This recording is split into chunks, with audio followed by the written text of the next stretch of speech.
News room live sponsored by Chandragupta academy, top floor, Rama Govind palace, Rewa. नमस्कार, India times में आपका स्वागत है और आपके साथ में आशुतोष तिवारी हाजिर है प्रदेश की 4 बड़ी खबरों के साथ। पहली खबर की बात करते हैं। मध्य प्रदेश में आज सुबह से ही एक खबर जो काफी सुर्खियां बटोर रही है, वो खबर आपको भी जानना चाहिए।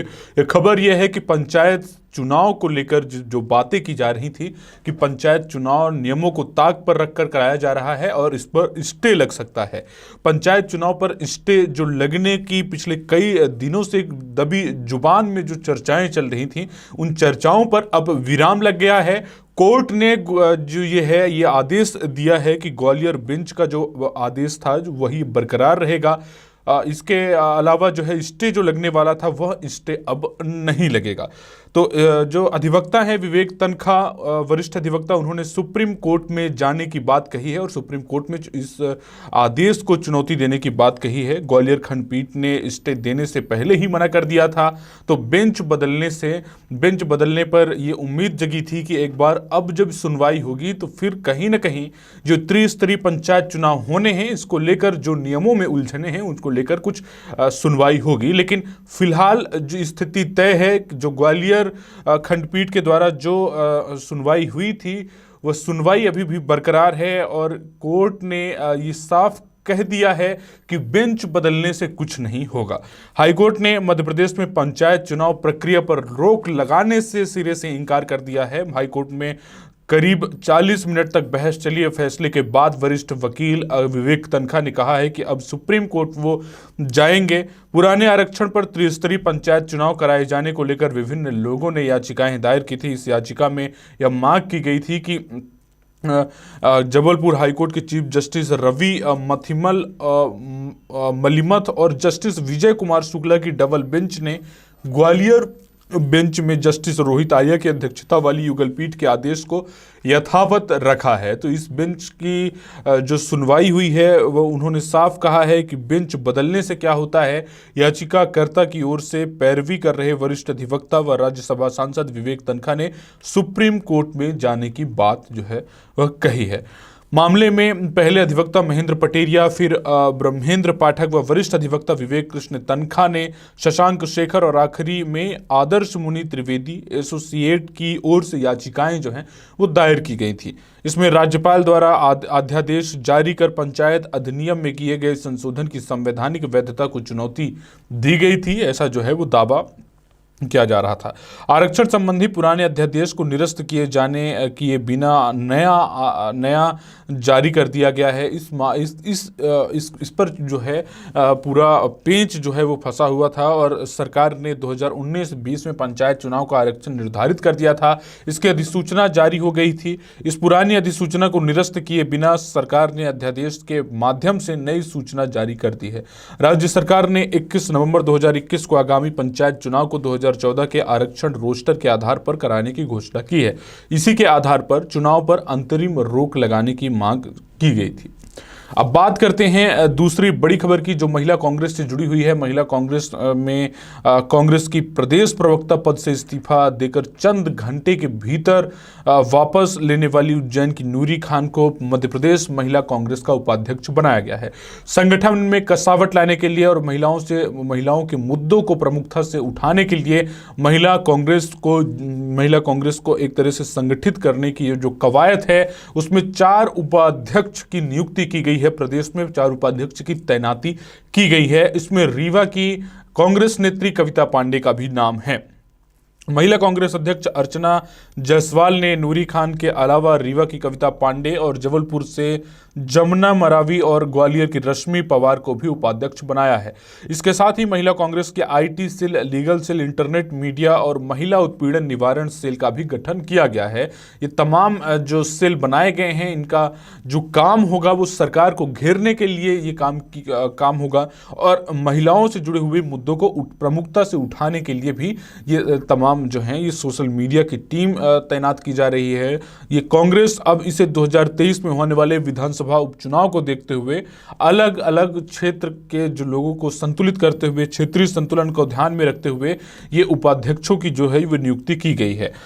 संतुलन बनाते हुए रीवा से कविता पांडे, जबलपुर से जमुना मरावी, ग्वालियर से रश्मि पवार और उज्जैन से नूरी खान को उपाध्यक्ष नियुक्त किया गया है। प्रदेश महिला कांग्रेस अध्यक्ष अर्चना जायसवाल ने बताया है कि बैठक में त्रिस्तरीय पंचायत चुनाव, विधानसभा चुनाव के लिए कार्य योजना तय की गई है और जो महिला कार्यकर्ता चुनाव लड़ना चाहती हैं वो संगठन को पहले ही अवगत करा दें ताकि उनके संबंध में कांग्रेस अध्यक्ष कमलनाथ से चर्चा की जा सके। इस दौरान प्रदेश उपाध्यक्ष चंद्र प्रभाष शेखर और प्रकाश जैन ने सदस्यता अभियान को गति देने के निर्देश भी दिए हैं। तो ये महिला कांग्रेस से जुड़ी हुई खबर थी। अब बात करते हैं तीसरी बड़ी और अहम खबर की, जो आज दिन की बड़ी खबर है। भोपाल और इंदौर में जो है पुलिस कमिश्नर सिस्टम जो है वो लागू हो चुका है। ड्राफ्ट को सीएम शिवराज ने मंजूरी दी है। आज शाम को अधिसूचना भी जारी हो रही है और ये जो पुलिस के जो अधिकार हैं इससे बढ़ेंगे। किन अधिकारों की हम बात कर रहे हैं इस पर बेहद जरूरी है जिक्र करना। एक एक करके देख लेते हैं। अब पुलिस के पास जो सीधे अधिकार आने वाले हैं, अब प्रतिबंधात्मक धाराओं में गिरफ्तार आरोपियों की जमानत अब पुलिस कोर्ट में होगी। इसके अलावा जिला बदर भी पुलिस अफसर ही तय करेंगे। सीमित क्षेत्र में धारा 144 लागू करने के अधिकार भी पुलिस को अब होंगे। लाठीचार्ज की अनुमति अब कलेक्टर से नहीं लेनी होगी, खुद पुलिस अधिकारी लाठीचार्ज को लेकर जो है वो आदेश दे सकते हैं। धरना प्रदर्शन रैलियों की अनुमति पुलिस देगी। तो ये जो तमाम ये जो नियम हैं और नियमों को लेकर जो ये ड्राफ्ट तैयार किया गया है, तो इससे पुलिस को ज़्यादा अधिकार मिलने वाले हैं। कमिश्नर प्रणाली में पुलिस को जो अधिकार होंगे उसमें धारा 144 और कर्फ्यू कानून व्यवस्था को सुदृढ़ करने के लिए अब पुलिस खुद धारा 144 व कर्फ्यू लगा सकती है। ये बड़ा फैसला जो किया गया है, इस फैसले में धारा 151 जो शांति भंग की आशंका के तहत किसी व्यक्ति को गिरफ्तार कर 14 दिनों के लिए जेल पुलिस जो है वो भेज सकती है। ये पुलिस के पास ये सीधे तौर पर अधिकार होगा। 107-16 प्रतिबंधात्मक कार्यवाही का अधिकार पुलिस को मिलेगा। गुंडा एक्ट व गैंगस्टर एक्ट, पशु क्रूरता निवारण अधिनियम, पुलिस इन मामलों में अब सीधे कार्यवाही कर सकेगी। जेल से जुड़े हुए निर्णय लेने का अधिकार भी पुलिस को मिलेगा। सीधा हस्तक्षेप अब पुलिस का होगा। गिरोहबंद अपराध और समाज विरोधी काम, पुलिस इन मामलों में अब सीधे फैसला लेगी। तो ये जो इंदौर और भोपाल जो बड़े शहर हैं मध्य प्रदेश के, राजधानी भोपाल के साथ साथ आर्थिक राजधानी इंदौर में ये बड़ा फैसला किया गया है और अब जो है पुलिस कमिश्नर प्रणाली जो है यहाँ पर लागू की जा रही है। इससे पुलिस के हाथों में जो है वो कमान आएगी और कसावट देखने को मिलेगी और सीधे सीधे अगर पुलिस को अधिकार ज़्यादा मिलेंगे तो सख्ती भी दिखेगी। इसके अलावा NSA राष्ट्रीय सुरक्षा कानून के तहत कार्यवाही करने का अधिकार भी पुलिस को मिलेगा। इसके अलावा 15 अन्य अधिनियम के तहत कार्यवाही का अधिकार भी पुलिस को मिल जाएंगे। धरना प्रदर्शन इनकी अनुमति देने न देने का अधिकार भी अब पुलिस को होगा। सरकारी गोपनीयता, सरकारी गोपनीय भंग करने वालों पर कार्यवाही पर भी अब सीधे पुलिस कार्यवाही कर सकेगी। वहीं जो ये कई दिनों से लंबे समय से चर्चा चल रही थी कि इंदौर और भोपाल में पुलिस कमिश्नर प्रणाली जो है लागू कर दी जाएगी, उसका इंतजार अब खत्म हो गया है। सीएम की मंजूरी मिल गई है।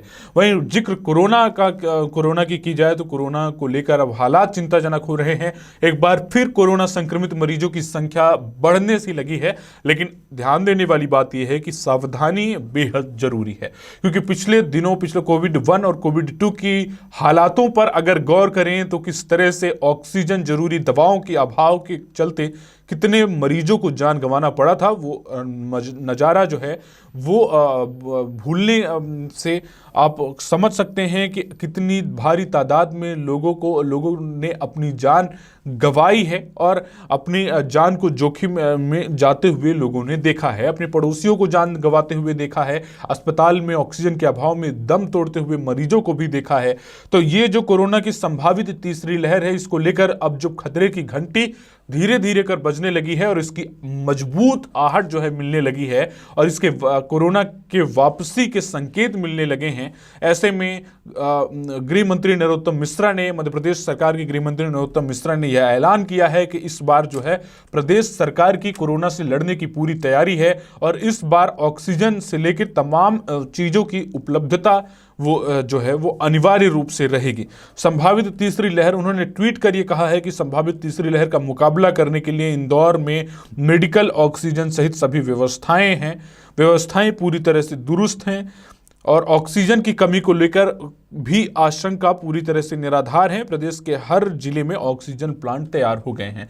तो ये जो बयान है इसमें यह साफ तौर पर यह कहा गया है कि ऑक्सीजन की कमी इस बार नहीं होगी और ऑक्सीजन प्लांट तैयार कर लिए गए हैं। अब किसी भी कीमत में ऑक्सीजन की कमी नहीं होगी। वहीं अब आंकड़े की बात की जाए तो आंकड़ों पर अगर गौर किया जाए तो 1 दिसंबर को 17 और 2 दिसंबर को 12, 3 दिसंबर को 15, 4 दिसंबर को 18, 5 दिसंबर को 10, 6 दिसंबर को 17, 7 दिसंबर को 16 और 8 दिसंबर को 2021 और 14 नए केस, जबकि आज 19 मरीजों की रिपोर्ट पॉजिटिव आई है। वहीं बीते 21 दिनों में 350 से ज़्यादा संक्रमित मरीजों की पुष्टि जो है वो की जा चुकी है। तो कहीं ना कहीं कोरोना अभी अपने तेवर जो है वो दिखा रहा है। कोरोना के जो नए वेरिएंट की बात हो रही है उससे भी संक्रमित मरीज मिलने लगे हैं, इसलिए अब हैरानी इससे बढ़ गई है और कहीं ना कहीं सावधानी की जरूरत भी अब और ज़्यादा बढ़ गई है। तो ये थी प्रदेश की 4 बड़ी खबरें। ऐसी तमाम खबरों के लिए आप रोजाना देखते रहें विंध्या टाइम्स। बहुत बहुत धन्यवाद। News room live sponsored by Chandragupta academy, top floor, Rama Govind palace, Rewa.